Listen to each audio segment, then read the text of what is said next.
What is going on, everybody? It's Mr. Gustin back in the physics classroom. We are starting Unit 8. Our unit is on simple harmonic motion. Now, this is a different kind of motion than we've dealt with in the past. In the past, we have dealt with objects that have constant forces that are experiencing constant accelerations. And in this motion, we're going to have a repeating motion that does not experience a constant force or a constant acceleration. We call this motion simple harmonic motion. And the force that dictates this motion is what's known as a restoring force. Okay? So what we're going to do here in this video is break down some of the vocab words and the initial stuff around a spring, which is a simple harmonic oscillator. And then we're going to look at a pendulum, another example of a simple harmonic oscillator, and kind of look at what are the restoring forces, how do these things change, and perhaps what kind of kinematic graphs we might have, our xt, vt, at graphs that we use to describe this motion. So a lot of explanations and a lot of graphing. Let's get into it. Let's talk about first some definitions. Okay, the definition we have over here first is the definition of natural length or equilibrium position. Natural length is the position at which an object is resting or is not experiencing a restoring force. So at natural length for the spring, this is the natural length of the spring. There is no net force on the object. There's no acceleration. Now, if I go ahead and displace this spring, I press this mass in or I stretch this mass away from the natural length, something happens. If I were to press this mass against the spring, you would experience a force on the mass pointed to the right. And if I did it again, where I pulled that mass past the spring, you'd experience a force back to the left.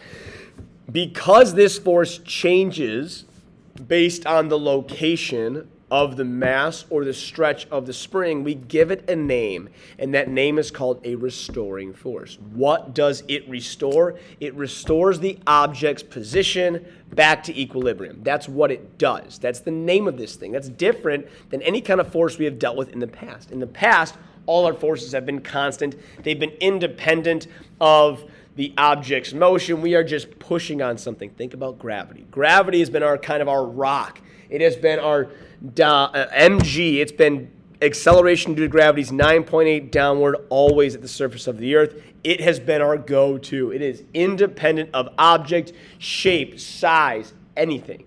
Now, simply moving this spring or this mass a little bit differently from its equilibrium or natural length produces not only different directions of forces, but different values of forces. The forces change. And in this case, we have an object known as, or we have these forces, and in our case, the objects we're studying are going to experience linear restoring forces. If we go back and think about the spring, we had an equation earlier on this year that described the force of the spring. That spring force could be calculated by using Hooke's law. On our equation sheet, the force of a spring is determined by the length that we stretch it multiplied by the strength of the spring or the spring constant. This is a linear function. It came from a graph. That graph was simply position and force of spring. And we saw that we saw that if we did a vector, right, it was negative, but we saw the force grew as we stretched or compressed that spring further and further. So this term, linear restoring force, means as the object or the mass in the previous slide, as it gets further from equilibrium, as it gets further from its zero position, the force increases. We see an increasing force. And it's for this reason we cannot use our kinematics equations. We cannot use F net equals ma because there are changing net forces and there are changing accelerations. Those mathematical models, those graphs, will not work for us. We have an entirely new category of motion, and we call this motion simple harmonic motion. This last line is very important. If force is linear, is acceleration constant? Of course not. The mass is constant. If force changes, acceleration changes. Okay? Some vocab words. We can talk about these are vocab words that we've seen before, but the vocab words we have here, period, frequency, and amplitude. Period and frequency, are still the same they were when we did circles or circular motion. The period is simply the time it takes to complete one cycle. What is one cycle? One cycle, if I think about that spring, is when the object moves from one side to the other and back to its initial position. That would be one period. If I look at my model right here, if I go ahead and I press this spring inward and it oscillates from here to equilibrium or natural length to the other amplitude, back to the middle and back to its starting point, that would be the time. The time it takes for that motion is one period. The frequency, of course, is the inverse of that, where the number of cycles in a second. So maybe this motion here takes half a second. If that's the case, then the frequency would be 2 cycles per second. It's a frequency of 2 hertz. The one word you'll hear me start to use is amplitude. Instead of calling these things maximum and minimums, because they're not really maximum and minimum locations, they're the same distance away from natural length or equilibrium, we call them amplitudes. Amplitudes are our maximum separation distance from equilibrium, and we can have positive amplitudes and we can have negative amplitudes, right? So generally speaking, if I'm moving to the left, convention says that this position here is a negative amplitude, and convention would say here, this location is a positive amplitude, and this location here would be equal to 0 amplitude, or our natural length, or our equilibrium position. These are our definitions. These are basic ideas around simple harmonic oscillators, especially, more specifically, to springs. Okay? Let's go ahead and look at a pendulum. I got a pendulum set up in class. Let's check it out. Let's go ahead and check it out and think about the motion we see here. Come on! Obviously, we're going to do the bowling ball because why not? The bowling ball is the best. If we're going to do a pendulum, let's actually do a pendulum. You know what I'm saying? So here we go. I got the bowling ball. It's in the classroom. It's hung from the pull-up bar. And if I let it go, we watch this bowling ball oscillate back and forth. We know that there's a little energy lost to friction at the pivot point, but it definitely is moving in this way. Back and forth. You can see it's moving simple harmonic motion. I have to give it a little push because of the loss of energy due to friction, just so it continues to move on its path. So right now, if I want to model this motion, there are probably 2 ways I can model it. I can model it using just forces, but then I can also model it using our rotational motion stuff with torque. Let's go ahead and model this thing at 3 locations: at its positive amplitude, at its equilibrium position, and at its negative amplitude. So let's say we started over here. Here's the pivot point, and then it swung to the middle here, and then it swung back over here. Okay? Again, there's the pivot point. Let's go ahead and model our forces. If I want to model the forces, there's the force of gravity, which is unchanging. The force of gravity remains the same the whole time. Force of gravity and force of gravity. And of course, there is also a tension force, Ft, Ft, and Ft. Now, gravity remains the same. The weird thing we have to kind of bring back up is this idea of circular motion. And this object is moving on a circle, right? It's moving in a semicircle. There's an arc length here that it moves along. It is a circular path, but it doesn't complete the circle, but it does move on a circular path. So the principles of circular motion apply. And remember, if something's going to move in a circle, it needs a centripetal force. Fc is equal to mv squared over r. This means if it's going to have a constant speed back and forth, or it's going to move in a constant circle, this is what it would be. Now, this motion doesn't make sense because we know it's not moving at a constant velocity because it slows down, speeds up, slows down. So this doesn't apply, but what does apply is that there needs to be a centripetal force. And in this case, the force that points radially inward is tension force minus Fg. Fg is always pointed radially outward, or at least perpendicular, and Ft is always pointed right into this axis of rotation, right into this middle point. So the tension force is my centripetal force. The tension force is changing. Now the tension force does not cause this object to rotate or to swing. How do I know this? If I think about my net torque, what is causing rotation here? Well, T net, we know as a basic idea, is equal to the force times radius sine theta. Or we like to say just the perpendicular force. Which force is perpendicular to the radius? Here's my pivot point. The entire time is fixed at the pull-up bar.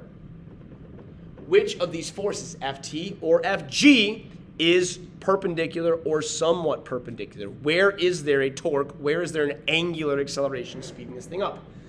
Over here, is there the torque is caused by Fg. Let's say Fg parallel, right? It's Fg parallel. It's this force right here, right? This force here is causing it to speed up.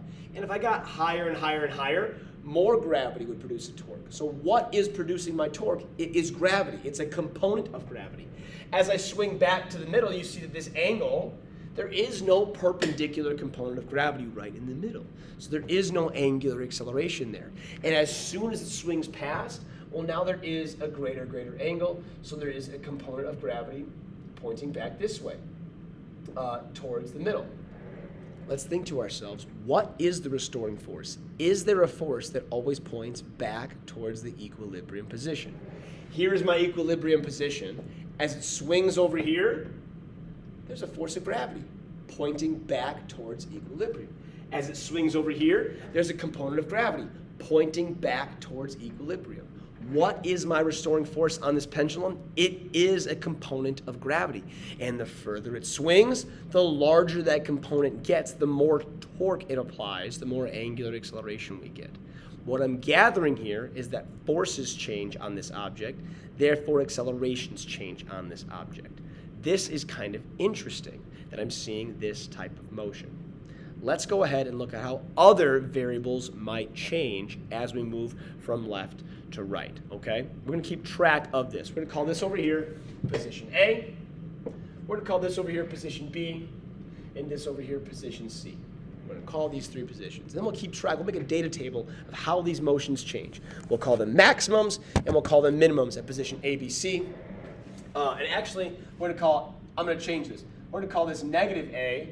We're going to call this E for equilibrium, and call this positive A. We're going to call it these three things so we can keep our vocab working. I'm going to go ahead and take some variables. Let's do force, restoring force, acceleration, velocity, and position at the negative amplitude, at equilibrium, and at the positive amplitude. We'll keep track of these variables as we move through. We may even change and add a new one. We'll keep track of actually UG as well, and kinetic energy. Also, energy is present during this motion. We'll keep track of all of these things here, okay? So we already spoke. At the negative amplitude, if I moved this way to the left, where is that force pointed? That force is pointed back towards equilibrium. That force is pointed in what direction? If this is negative direction, that way is positive direction. I'm seeing a positive, at the negative amplitude, I'm seeing a positive restoring force. This is a positive force here. At equilibrium, is there a restoring force? There is not a restoring force. And then as I move over to the positive amplitude, that force is pointed backwards. I see a negative restoring force over there. And then as I were to swing back to point B, it would go from being negative back to zero force, back to positive force. This is wild. That it oscillates or moves back and forth in a pattern.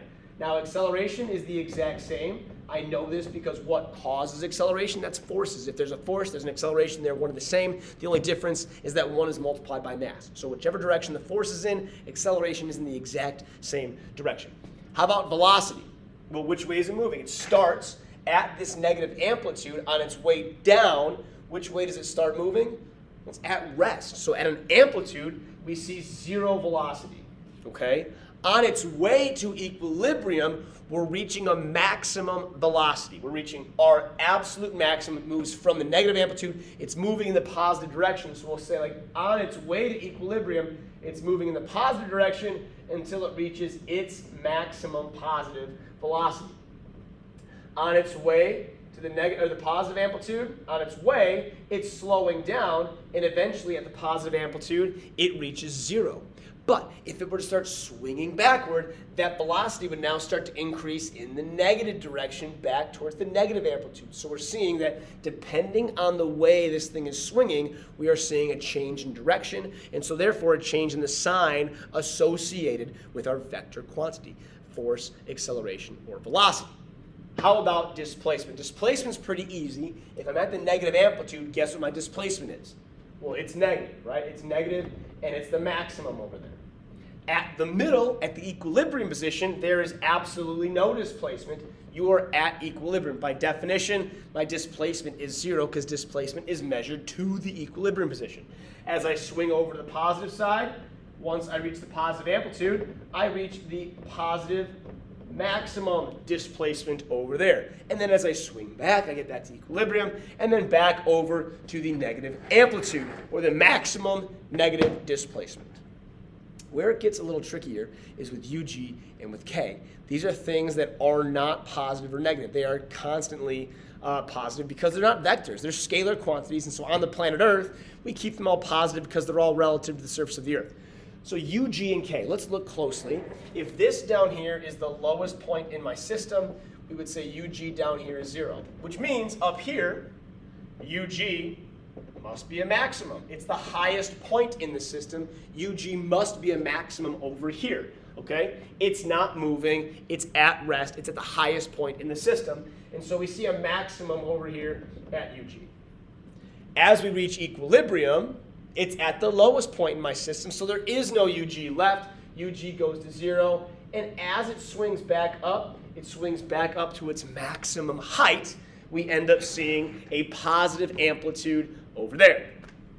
Kinetic energy is exactly opposite. I'm not sure it's the inverse. I'm not that big a math guy, but I think it's the opposite. Kinetic energy, where is it moving the fastest? Well, I know it's moving the slowest when velocity is 0.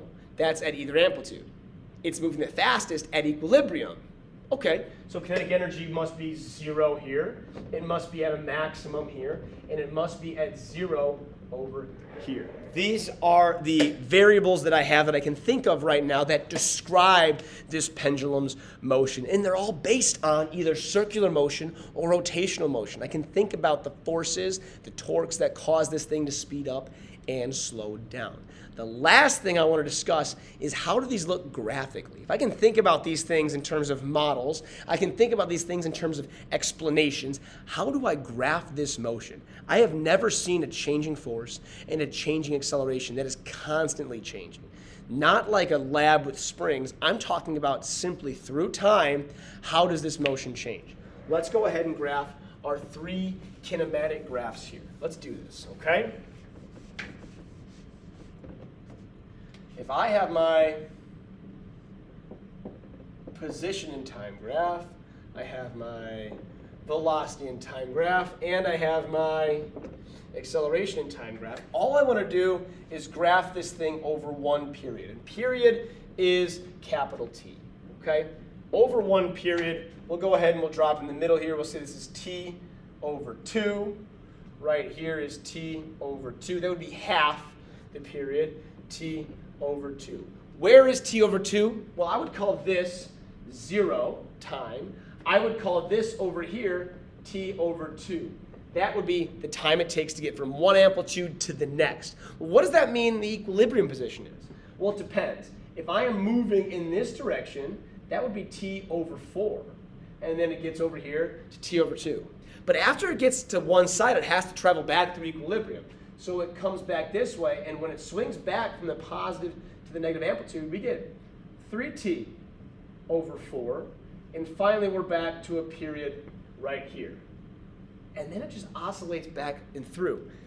In math class, if I think about math class, what are some graphs, some continuous functions I can think of that follow a similar pattern where it's 0 and then a fraction of a known quantity, and that oscillates back and forth. And if I think hard about that, this looks very similar to our sine and cosine functions, where they're all related to pi and objects around a circle. If we think about what that pi thing is, pi is a ratio of the radius to the diameter of a circle and all this stuff.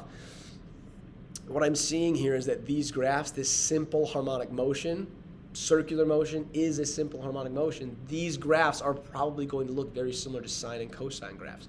But let's go ahead and use our variables, the stuff we talked about over here, to plot them. Okay? Let's first think what I think is the easiest one. Let's think about the easiest one. The easiest one I can think of is velocity. How does velocity work? We'll start with velocity. So at time 0, the velocity is 0. It starts from rest. This is for our pendulum. It starts from rest, and then it swings. And if we start at the negative amplitude, that's time 0, it's going to start moving in the positive direction until it reaches an equilibrium point at t over 4. We see it reaches its maximum. This is my maximum velocity. It reaches there. By the time it gets to t over 2, it is back to 0. Okay? And by the time it gets to 3t over 4, it is back to its, am I losing this? At t over 2, yeah, and back to equilibrium. I'm in velocity, I'm sorry. And by the time it gets to 3t over 4, we're back to equilibrium, which is our maximum velocity. And then by the time we get to where we started, we are back to 0. So it speeds up, slows down, speeds up in the other direction. Let's start over. Starts from rest, speeds up moving forward to equilibrium, continues to speed up, comes to a stop at the other amplitude, speeds up back to equilibrium, comes to stop at the original amplitude. And again, this is a continuous motion. There's no change in motion. There's no like sudden jerk in motion. This is a continuous function. So how can I get from one point to the next on a continuous function? This looks a lot like a sine graph. This is my sine graph. Interesting. The acceleration and position graphs are going to be different. And if I think about how to get, if I have a velocity time graph, what aspect of the VT graph gives me acceleration? It is slope. So for you calculus people out there, think about what is the derivative or the slope of a sine function. If you know the answer, you're going to start to see this acceleration in time graph. So let's look at acceleration over here. At the negative amplitude, at time is 0, acceleration is a maximum. It's a maximum and it's positive. As we move from the maximum acceleration to equilibrium, the definition of equilibrium is that there is no force acting on it, or no net force, no restoring force. Therefore, we have no acceleration. As we move to the opposite amplitude, we see that we reach our maximum negative acceleration. We are now swinging the force, the restoring force is pointing back to the left to swing this pendulum back. Again, as we reach equilibrium, it goes back to 0, and by the time we get back to where we started, we are here. And again, a continuous function that connects all of these graphs. Well, folks, that's a cosine graph. That looks like cosine to me. Weird. If I think about velocity and position now, I'm thinking about a displacement graph or a position and time graph. I want to think about, if I'm a calculus person, what aspect of this graph would tell me position and time? And you're right, it would be area, and in calculus we call that an integral or an integrated function. Think about what the integral of a sine function might be, and then pay attention to what this answer is. The position, if I'm at my negative amplitude, I am at my maximum over here. I'm at negative amplitude over here. As it swings to equilibrium, we reach a position of 0. Then at t over 2, we reach our positive amplitude. We make our way back over here, and finally back to our original negative amplitude. And this, folks, is a negative cosine graph. These are continuous motions, therefore we need continuous functions. If I wanted to do 2 periods, I would simply double this, double each of these motions. If I wanted 6 periods, I'd have 6 different repeating periods of a sine, cosine, negative cosine function.